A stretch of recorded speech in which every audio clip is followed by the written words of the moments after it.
మన తండ్రి అయిన దేవునికి సమస్త మహిమ ఘనత ప్రభావములు కలుగునుగాక. మన ప్రభువును రక్షకుడునైన యేసుక్రీస్తు వారి అతి పరిశుద్ధమైన నామంలో ప్రియమైన దేవుని బిడ్డలందరికీ హృదయపూర్వకమైన ప్రేమ వందనములు తెలియజేసుకుంటున్నాను. దేవుని పరిశుద్ధ గ్రంథంలో నుండి ఆదికాండము 9వ అధ్యాయం మొదటి వచనం నుండి 7వ వచనం వరకున్న వాక్య భాగాన్ని మనం ధ్యానం చేద్దాం. మొదటి వచనమును చదువుకుందాం. మరియు దేవుడు నోవహును అతని కుమారులను ఆశీర్వదించి, మీరు ఫలించి అభివృద్ధి పొంది భూమిని నింపుడి. దేవుడు ఈ కొద్ది మాటలను మన కొరకు దీవించునుగాక.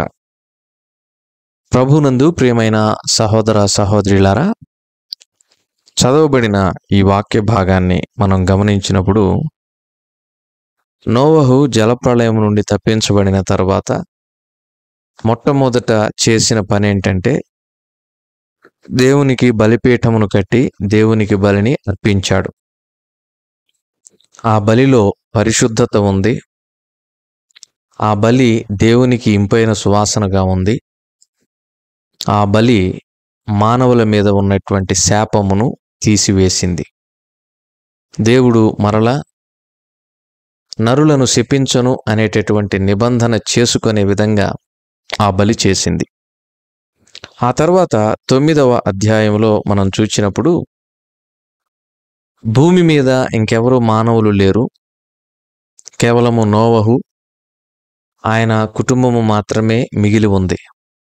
భూమి మీద ఉన్నటువంటి నరులందరూ కూడా జలప్రళయంలో తుడిచిపెట్టుకొని పోయారు.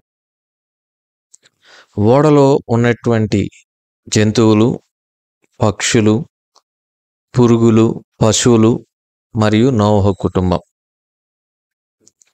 వీళ్ళు మాత్రమే, మరియు ఆ జంతువులు, పశువులు, పురుగులు మాత్రమే ప్రాణము కలిగి భూమి మీద ఉన్నాయి. ఇక చూడటానికి భూమి మీద ఏమీ లేదన్నమాట. అంతా జలప్రవాహంలో కొట్టుకొని పోయింది.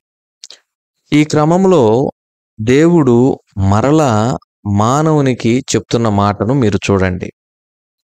మీరు ఫలించి అభివృద్ధి పొంది భూమిని నింపుడి. ఇదే మాట ఆదాము హవ్వలతో దేవుడు చెప్పినట్లుగా మనం చూస్తున్నాం. మీరు ఫలించి అభివృద్ధి పొంది భూమిని నిండించుడి. నిజమే కదా ప్రభునందు ప్రియమైన వారలారా? దేవుడు చెప్పినటువంటి ఆ మాట సృష్టి యొక్క ప్రారంభంలో ఆదికాండం 1వ అధ్యాయం 28వ వచనంలో చూస్తాం. అదే మాట ఇప్పుడు దేవుడు సృష్టించినటువంటి ఈ సృష్టి మొత్తం కూడా ప్రక్షాళన చేయబడింది. భూమి మీద ఉన్నటువంటి నరులందరూ, నోవహు కుటుంబం తప్ప అందరూ జలప్రవాహంలో నశించిపోయారు. చెట్లు కానీ, వృక్షాలు కానీ అన్నీ కూడా జలప్రవాహంలో నశించిపోయాయి. పురుగు, పుట్ర, జంతువులు, పశువులు అన్నీ నశించిపోయాయి. ఒక ఓడలో ఉన్న పశువులు, జంతువులు, పక్షులు, పురుగులు తప్ప.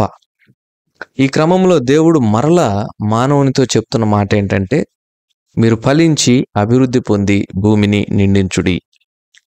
ఈ వాక్య భాగంలో దేవుడు మనకు మరొక అవకాశమునిచ్చేవాడుగా కనిపిస్తున్నాడు.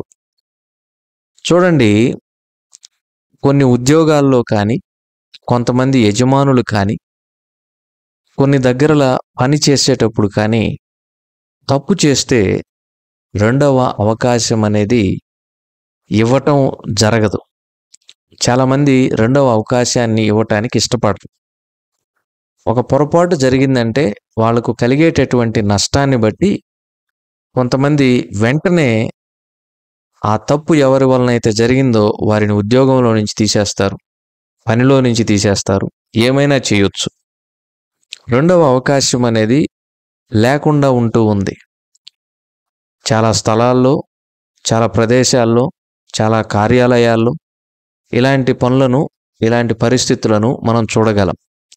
కానీ దేవుడు మానవుణ్ణి ఎంత ప్రేమించాడో ఈ వాక్యంలో చూస్తే మనకు అర్థమవుతుంది. దేవుడు మానవునికి మరొక అవకాశం ఇస్తున్నాడు. మనం కూడా మన జీవితాల్లో నేర్చుకోవాల్సింది ఏంటంటే, ఎవరైనా మనలను నొప్పించినా, మన పట్ల ఏదైనా తప్పుగా ప్రవర్తించినా, మనలను బాధ పెట్టినా మనమిక వారిని అంతటితోటి తుంచివేసేటటువంటి బుద్ధి కలిగి ఉండకూడదు. మన వ్యక్తిత్వం ఎలా ఉండాలంటే అచంచలంగా ఉండాలి, బలమైనదిగా, స్థిరమైనదిగా ఉండాలి. ప్రభువుకున్నటువంటి క్షమాగుణం మనం కూడా కలిగి ఉండాలి. మరొక అవకాశం ఇచ్చేవారంగా ఉండాలి. కొంతమంది మీరు చూడండి, జీవిత భాగస్వాములు తప్పు చేసినప్పుడు వారికి మరొక అవకాశం ఇవ్వడానికి ఇష్టపడరు. ముఖ్యంగా ఈ తరంలో చూస్తూ ఉన్నాం ఇలాంటి పరిస్థితులు. ఒకసారి తప్పు చేసినా, ఒకసారి పొరపాటు చేసినా ఇక అంతే, అలాంటి ముద్ర వేసేస్తారు. అలాంటి ముద్ర వేసేసినప్పుడు ఆ వ్యక్తి ఎలా మారిపోతాడో మనం ఊహించలేమన్నమాట. ఆ మార్పును తట్టుకోలేం. కాబట్టి ప్రభునందు ప్రియమైన వారలారా, మరొక అవకాశం ఇవ్వడం అనేది మంచి లక్షణం, ఇవ్వాలి. తప్పిపోయిన కుమారుని విషయంలో తండ్రి మరొక అవకాశం ఇచ్చాడు. ఇవ్వకుంటే ఆ కుమారుడి పరిస్థితి ఏమయ్యేది? ప్రభునందు ప్రియమైన సహోదర సహోదరులారా, మానవుడు తప్పు చేయడం అనేది సహజం. మానవుని జీవితంలో తప్పులు ఖచ్చితంగా ఉంటాయి, పొరపాట్లు ఖచ్చితంగా ఉంటాయి. వాటిని అర్థం చేసుకొని మరొక అవకాశం ఇచ్చే వారంగా ఉండాలి. We should give second chance. దేవుడు మానవులకు కూడా మరొక అవకాశాన్ని ఇస్తూ ఉన్నారు. ఆదాము హవ్వలకు ఏదైతే చెప్పారో దేవుడు, మరలా నోవహుతో కూడా అదే మాట పలుకుతూ ఉన్నారు. మీరు ఫలించి అభివృద్ధి పొంది భూమిని నిండించి దానిని లోబరుచుకొనుడి. ప్రభునందు ప్రియమైన సహోదర సహోదరులారా, ఆదికాండము 9వ అధ్యాయం మొదటి 7 వచనాల్లో మనం చదివినప్పుడు మన దేవుడు మరొక అవకాశం ఇచ్చేవాడుగా కనిపిస్తూ ఉన్నాడు. అంత మాత్రమే కాకుండా ఆయన చెప్తున్నటువంటి మాట ఏంటో తెలుసా? ఇక్కడ ఒక శ్రేష్టమైన మాట ఉంది. 5వ వచనం చివరి భాగం, ప్రతి నరుని ప్రాణమును గూర్చి వాని సహోదరుని విచారణ చేయుదును. ప్రతి నరుని ప్రాణమును గురించి వారి సహోదరుని విచారణ చేయుదును. ఈ వాక్య భాగంలో దేవుడు మనకు సెలవిస్తున్న మాట ఏంటంటే, నిన్ను వలె నీ పొరుగు వానిని ప్రేమించుము. ప్రేమ గురించి మనం ప్రత్యేకించి చెప్పాల్సిన అవసరం లేదు. 1 కొరింథీ 13వ అధ్యాయం ప్రేమ గురించే చెప్తుంది. ప్రేమ డంబముగా ప్రవర్తించదు. ప్రేమ ఊరకనే ఉప్పొంగదు. ప్రేమ అన్నిటినీ తాళును, అన్నిటినీ నమ్మును, అన్నిటినీ సహించును. అది త్వరగా కోపించదు, అపకారమును మనస్సులో ఉంచుకోదు అనేటటువంటి మాటలు అక్కడ వ్రాయబడ్డాయి. నిజంగా దేవుడు మానవునికి చెప్పినటువంటి ఒక శ్రేష్టమైన మాట ఏంటంటే, ఆజ్ఞలన్నీ ఒక్క ఆజ్ఞలో సంక్షిప్తమై ఉన్నాయంట. ఆ ఆజ్ఞ ఏంటంటే, నిన్ను వలె నీ పొరుగు వానిని ప్రేమించుము. ఈ రోజున ఈ పని చెయ్యలేక కుటుంబాలు చీలిపోతున్నాయి, సంఘాలు చీలిపోతున్నాయి. ఈ పని చేయలేక వ్యక్తిగతంగా మానవునికి మనశ్శాంతి ఉండట్లేదు. నిజమే కదండి. పొరుగు వారిని ప్రేమించినప్పుడు మనం ఎంత ప్రశాంతంగా, ఎంత మనశ్శాంతి కలిగి ఉంటామంటే, ఎదుటివాడు మనకు అపకారం చేసినా వారిని క్షమించగలిగేది ప్రేమే. మనము ఎదుటివారు చేసినటువంటి అపకారమును మనసులో పెట్టుకున్నాం అనుకోండి, దాని గురించి ఆలోచిస్తే ఆరోగ్య సమస్యలు వస్తాయి. ఎదుటివారు మనకు చేసినటువంటి కీడును మనసులో పెట్టుకున్నాం అనుకోండి, మనలో పగ, ప్రతీకారం పెరుగుతుంది. అది కూడా నష్టం కలిగిస్తుంది. అంత మాత్రమే కాదు, ఎదుటివారు మనలను గాయపరిచినప్పుడు దాన్ని మనసులో పెట్టుకున్నాం అనుకోండి, మనం డిప్రెషన్లోకి వెళ్ళిపోతాం. అలా కాకుండా దేవుని ప్రేమ కలిగి ఒకసారి ప్రభువుని పోల్చుకుంటూ, ఎందుకంటే ఆయన కలువరి శిలువలో చూపిన ప్రేమ మనం చూపించగలగడం అనేది అసాధ్యం. అరచేతులతో కొట్టుచు ముఖం మీద ఉమ్మివేయుచున్నటువంటి వారిని, తండ్రి వీరేమి చేయుచున్నారో వీరెరుగరు గనక వీరిని క్షమించుడి అని పలికిన ప్రభువు ప్రేమ ఎంత గొప్పది. అటు ప్రేమ మనం కలిగి ఉండగలుగుతామంటారా? కానీ వాక్యం ఏం చెప్తుందంటే, మనల్ని మనం ఎంత ప్రేమించుకుంటామో మన పొరుగు వారిని కూడా అంతే ప్రేమించగలగాలి. విచారకరమైన పరిస్థితి ఏంటంటే, కొంతమంది తమ భార్యలను ప్రేమించలేరు, తమ భర్తలను ప్రేమించలేరు. పిల్లలను ప్రేమించలేరు, తల్లిదండ్రులను ప్రేమించలేరు, తోబుట్టువులను ప్రేమించలేరు, సంఘములో ఉన్న సహోదర సహోదరులను ప్రేమించలేరు, ఇరుగు పొరుగు వారిని ప్రేమించలేరు. ఆజ్ఞలన్నీ కూడా నిన్ను వలె నీ పొరుగు వారిని ప్రేమించమనేటటువంటి ఆజ్ఞలో సంక్షిప్తం అయి ఉండగా, పొరుగు వారిని ప్రేమించలేక మనము క్రైస్తవులము అనబడటానికి ఏమాత్రం అర్హులమండి? ఒకసారి ఆలోచన చేద్దాం. కాబట్టి ప్రభునందు ప్రియమైన సహోదర సహోదరులారా, ప్రభు యేసుక్రీస్తు వారికి కలిగిన ఈ మనస్సు మనం కూడా కలిగి ఉండాలని ఫిలిప్పీ పత్రిక 2:5 దేవుని వాక్యం సెలవిస్తుంది. కాబట్టి మనం కూడా మన సహోదరులను, మన పొరుగు వారిని ప్రేమించాలి. అలా ప్రేమించగలగాలి.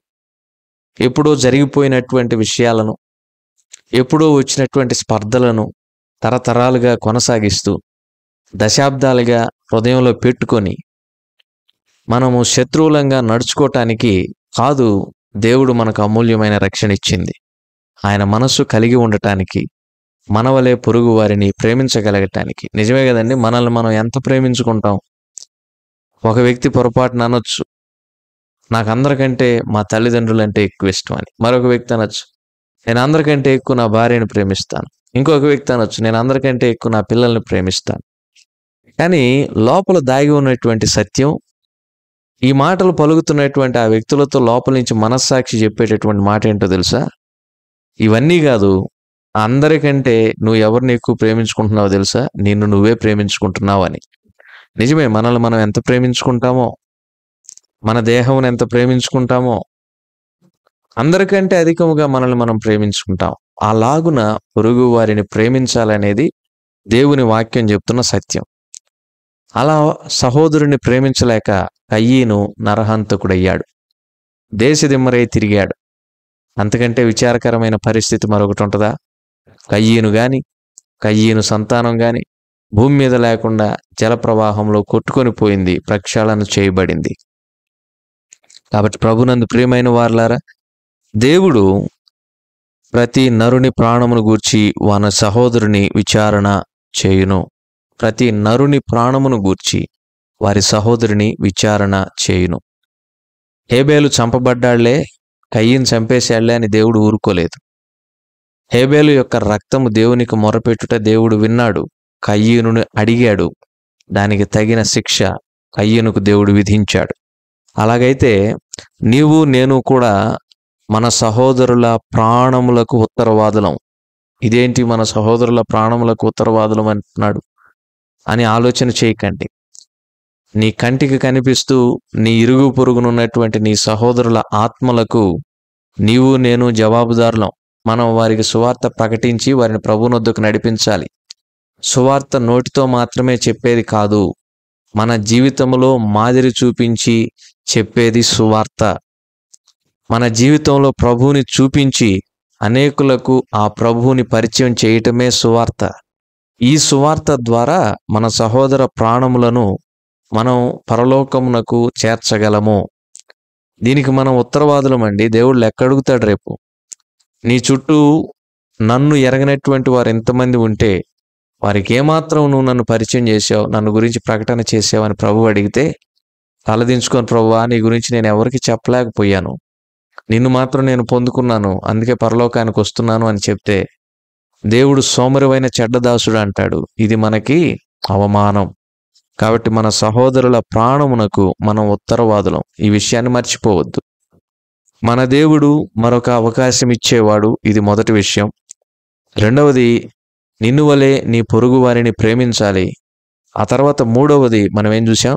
మన సహోదరుల ప్రాణములకు మనం ఉత్తరవాదులం.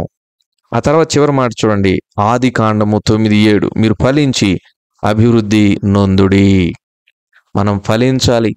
ఆత్మ ఫలములు, మారు మనస్సుకు తగిన ఫలములు, జిహ్వా ఫలములు ఫలించాలి. సేవా ఫలము, సువార్త ఫలము, పరిచర్య ఫలము, ప్రార్థనా ఫలము, ఈ ఫలములను ఫలించి అభివృద్ధి పొంది దేవుని యొక్క సన్నిధిలో బహుమానము పొందేవారంగా ఉండాలని ఈ దినాన దేవుని యొక్క వాక్యం ద్వారా మనం నేర్చుకుంటూ ఉన్నాం.